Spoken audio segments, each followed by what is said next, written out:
What's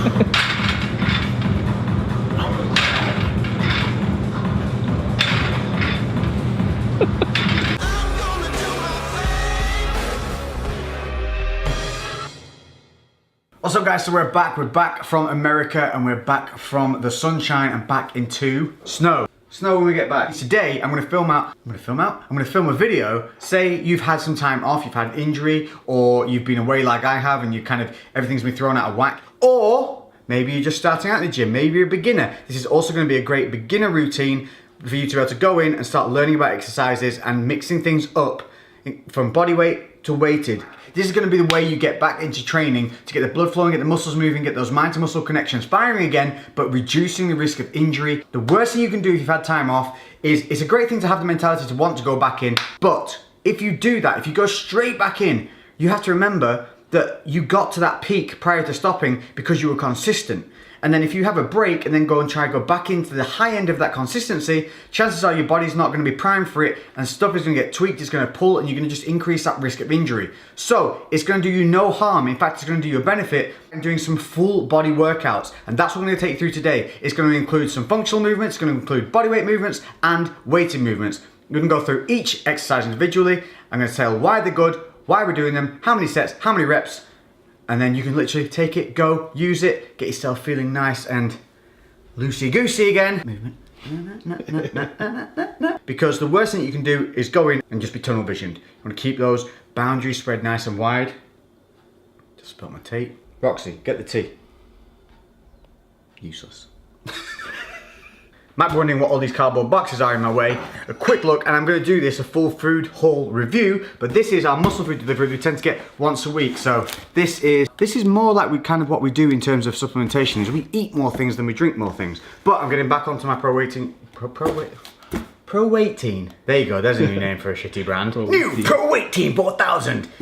Super big. I'm getting back onto using shakes again to bulk up my protein because I have a bad habit of sitting on my ass and not eating enough. So shakes come into play when that happens. Meals are ready cooked meals, so for lazy man meals, stick them in the microwave. Then we have like the treats like brownies, and then there's other stuff in here like egg whites, meat, and all those things. So I'll go through those in depth in another video, and that'll be to do with my maintenance diet, which will be for the new series, which is coming your way soon. Right. Back to what we're talking about. So we're going to spin to the gym. Ready? 3, 2, 1. My face is on fire. I haven't taken pre-workout for a while, and I just took some of the EHP RPM before I came, and I forgot it has B-Trelin in it, and now my face is a tingle. Anyway, we're here at the gym, and you can see it's snowing, it's cold. I'm wrapped up. This is something I want to talk to you about. I see guys going to the gym all the time, and no matter what the weather, cold, hot, whatever, they come straight in, top off, into a vest. It's the daftest thing you can do. Don't feel like it's an ego competition when you come to the gym. Wear what you feel comfortable. If you want to train in a hoodie the entire time, stay in your hoodie. Don't feel pressured into taking it off. Just the same, don't feel pressured into stripping down to try and show off to other people. Trust me, nobody else in the gym cares. Well, nobody else worth their time cares. They're too busy sorting themselves out. I don't look around or judge anyone else in the gym at the same time. So when you come in, stay wrapped up and stay warm. That way you're going to protect the joints. You can actually get the blood into the muscles faster and keep it there. You're going to keep yourself healthier for longer simply by letting your body warm up properly. So that's also going to include warming up through dynamic motions. I'll link it in the description below for you, so you can go and check those out. That's the shoulder routine warm-ups and everything that will help prevent injuries alongside this, staying wrapped up. So for the first few sets, keep your layers on until you feel warm, until you even get a slight sweat going. Then you can start delayering if you need to. But if you feel comfortable, if you feel good with the layers on, keep them on. It ain't an ego show. With that being said, it's got to be warmer in there than it is out here. Let's go.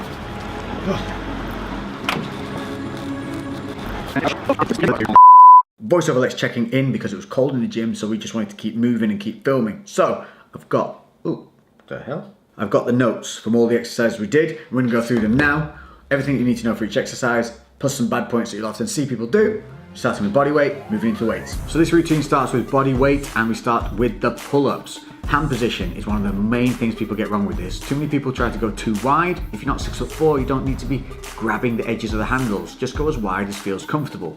Next, elbow rotation. Your elbows need to be rotated outward. Come back to me a sec. So what I'm talking about here is a lot of people will tend to roll their elbows in and end up lifting like this. What we want to do is roll the elbows out, and then as we pull the body up, think about doing a double bicep. Rather than being here, you would roll the elbows out to show the biceps more. Try and do the same thing as you pull up. This will help the lats to expand, and it'll stop those scapulars from being a little bit impinged or holding in. It'll make them move through a full range of rotation. Back to the video. So once you've got that locked down, another problem can be overarching of the lower back. You can avoid this by doing your pull-ups with straight legs. So engage your core and just pull with straight legs, and this will help you develop a better habit. There's no problem with putting an arch in your lower back, it just needs to be controlled. So overall, remember, control, hand position, elbow rotation, straight legs if you need it, no jerky motions, and make sure you're activating the muscle. Unlike this. You can do it, put your back into it. I can do it, put your ass into it. Next up, we've got a chest and tricep activator, which is a press up variation. Here you're going to use a medicine ball, and you're going to do a press up into a close grip press up. So we're hitting the chest and the triceps. For this one, we're going to call it from chin to chest. So the medicine ball on the floor, you want to touch your chin to the medicine ball for your press up. Then what you're going to do is walk onto the ball from the press up position, rolling forward on the toes as you come down in to do a close grip press up before going back into the starting press up position and repeating the process. This may feel a little bit alien, but the rolling forward on the toes is actually a really nice way of creating an angle on the tricep press up part of the exercise. Just like when we're doing triceps on the cables, we try to keep an angle on the arm. This is what we get from doing it this way. It should feel like a really nice natural range of motion and should also allow you to move backwards into the press up position relatively easily. So moving into some lower body activation, lunges are a great exercise. Very simple, a step through, keeping your body upright, dropping the back knee down. Try to avoid touching the floor with the back knee if necessary, but then bring the feet close together as you come through before restarting the next rep.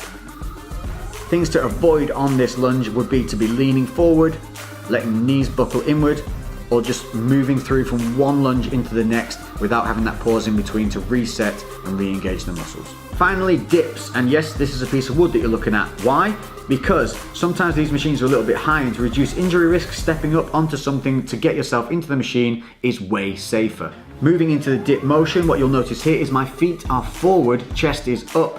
The reason I'm doing this is this helps bring focus onto the chest. A lot of people tend to do it with the feet behind them, but what that actually does is end up stressing the shoulders. One major rule here is to try to not go past parallel.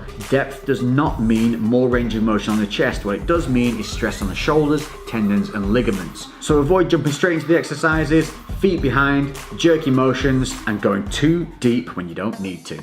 Much like this. And down. Get up and get down. And down.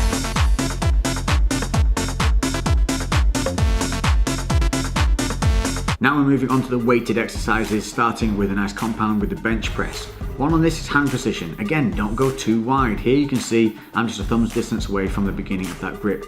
Little fingers should be on the edge of the bar marking at most, but often you'll find that holding it a little bit closer is more comfortable. Body posture on this is vitally important. You want to have your scapula engaged, you want your feet solid and planted and a little bit behind the knees if possible, because you're going to be driving through your feet. You want an arch in your lower back and you want your lats to be engaged. Starting with a slightly lighter weight, you're going to do some pause reps, just holding at the base and then driving through the palms. You're going to increment up the weight if needed, or you can stay the same if it's enough, but only go up by small amounts, say 5 kilograms, around 10 pounds at a time. Don't jump too quickly. One thing you need to check is to make sure that the bars are balanced, and that means checking that the ends are tight. Getting racked and re-racked all the time, these bars can become loose, and it's just something to keep an eye on. As you get heavier, you can reduce the amount of pause that you put at the bottom and just do a slower negative. As the muscles overload, the ability to maintain control of the body is going to become more difficult. So pausing at the bottom can often cause you to become out of balance. So maintaining the body posture, drive through your feet, squeeze the glutes if you need to, if you find that your hips are moving around, and extend without dipping the chest and keeping the shoulders back. Things to avoid: not setting your posture properly and just jumping into the exercise. Literally. Happy feet, make sure that your feet are planted. If they're squirreling around, you don't have control. Dipping of the chest, overextending with the shoulders. Neither of these things are good. Failure comes when you are unable to lift with good technique, not when you're unable to lift the weight. So avoid the wibbly wobbly lifts. Moving on to dumbbell flies. Posture for this is exactly like the bench, from the feet to the shoulders. Getting the dumbbells up, kick them off the knees, and then lie back in a controlled manner. The tricks here are to keep the back head of the dumbbell up. Reduce the shoulder stress with a slight twist out as you go down on the negative, returning it to a central position on the positive. This is only if you have shoulder issues though, or feel stress on the shoulders. You can keep the dumbbell straight on, just remember to keep that back head up. Do not overstretch and only go as low as you could go with a bar. Also watch for your weak side releasing early at the top compared to your strong side. This can lead to an imbalance. So make sure that you are setting your posture properly, not overstretching or overextending,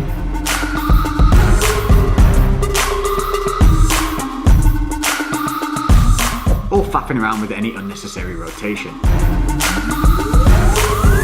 Next up, hitting the back with some seated rows. Posture setting is one of the most important things on here, making sure to drive out with the legs and arms at full extension, so you're not rounding the back. This is going to be really important for setting up the start of the movement.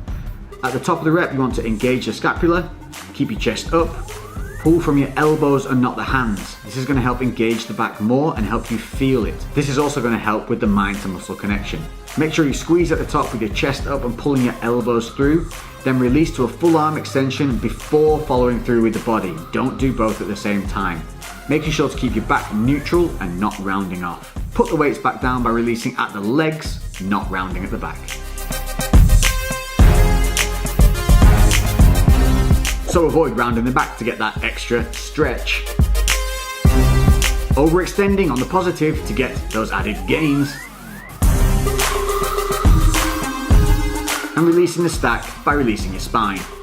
Onto the final back motion, and that's the lat pull down. Here the hand positioning is going to be the same as the pull-ups, so don't go too wide. We're going to be pulling to the front, and you want to keep your chest up with a slight core engagement so that the rib cage isn't allowed to raise excessively. Engage the scapula and roll the elbows out. Throughout the movement, you want to be pulling from your elbows, squeezing at the bottom of the rep, and on the negative, don't allow the shoulders to raise. Release from the elbows to full extension. Remember to keep rolling out on the contraction as if you were doing the double biceps like we talked about before. This is really going to help engage the lats and activate as much muscle as possible. Everything that we don't want to see: high shoulders on the negative, chest dipping on the positive, swinging because that damn stack is too heavy, and trying to put the weights down from the contraction point. Moving on to one of my favorite functional movements, and that is the bicep curl into an Arnold press. What we want to look for here is to maintain a good body posture, engaging the scapula, chest up, core engaged. We're going to do a bicep curl, keeping the elbows fixed. Then we're going to roll out into a shoulder press. This is one fluid movement, but you want to make sure that you're getting a full range of motion. Curling the dumbbells up towards the face, then rolling the elbows out and going into an overhead standing dumbbell press. On the negative, coming down nice and wide, bringing the elbows round to the front, and then a full extension back down to the start position to begin the bicep curls again. So since we're looking for full body simulation from this routine, this is a fantastic exercise for helping to improve your posture, core control, and gives you a nice little pump on the biceps. But that's not to say that you can't do this wrong. We want to avoid pigeon necking, elbows moving backwards, not extending the arms fully on the bicep curl, swinging through the motion rather than controlling it, an uneven overhead press, releasing the core, not rotating out fully, often leading to a less than safe dismount. So kicking is lower body stimulation with an assisted front squat. Assisted because this allows for concentration of your posture with a reduced risk of collapse. One thing we want to avoid though is squishy shoes, so don't wear running shoes whilst doing legs generally. Starting from the feet up, setting the posture, we want to look at feet and positioning. We want them hip width apart and toes slightly out. Knees are going to be rolled outwards. So think about twisting the floor with your feet, but your feet won't move, and as a result, your knees roll out. Next up, hips and glutes. You want to be squeezing the glutes at the top of the rep and controlling those hips. Engage the lats. If your back's contracted, it helps keep your spine neutral and helps keep your posture in check. Your body wants to remain upright with your chest up. Then allow the knees to move forward and the hips to move down and a little bit backwards if needed, but don't just move the hips back. You should be moving through a natural sitting movement. If you let the hips move back and you don't move down, you're doing it wrong. So what we don't want to see is a fear of depth by becoming a hip humping hipster.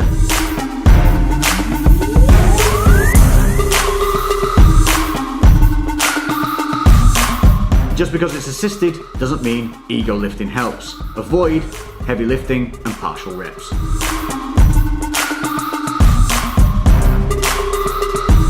And last but not least, some straight leg deadlifts. Picking the bar up with a deadlift motion to reduce the risk of any twinges. Make sure that you engage your scapula, keep your chest up. Then you're going to move backwards from the hips, keeping the bar close to the legs at all times. If the bar swings away from the legs, you need to reset. You're going to keep the weight in the heels as you extend the hips backwards. You should feel a stretch in the hamstrings. Then you're going to keep the weight in the heels, drive back up through the hips and the heels at the same time, maintaining the tension from the stretch. To help keep the back neutral, take a deep breath in and hold it as if someone's going to punch you in the gut. This will help keep your spine neutral and help you stop rounding off. So taking a look at what we don't want to see is rounding of the back on the pickup, swinging away from the legs on the negative, and hyperextending on the positive. All of these things can lead to no gains, plenty of pains. So there you have it, a good full body workout that you can utilize if you've had some time off the gym or if you're new to the gym. A lot of things we explained here can help you develop a good motor pathway and good habits from the get-go. Like I said, these full body exercises don't have to be isolated to every single muscle group. It's just a good overall stimulation for the body to help it get the blood flow, joints moving, muscle stimulated, and get you back into that consistent routine. If you've liked this video, don't forget to hit the thumbs up. Comment below with any questions that you have. I do always make an effort to read all the comments and I will answer them. Guys, if you see a question in the comment section that you know the answer to, don't be afraid to answer it. That's what this whole thing's about, building that community, building that crew. Until the next video, I've been Lex, you've been you. I'll catch you in the next one. I'm out.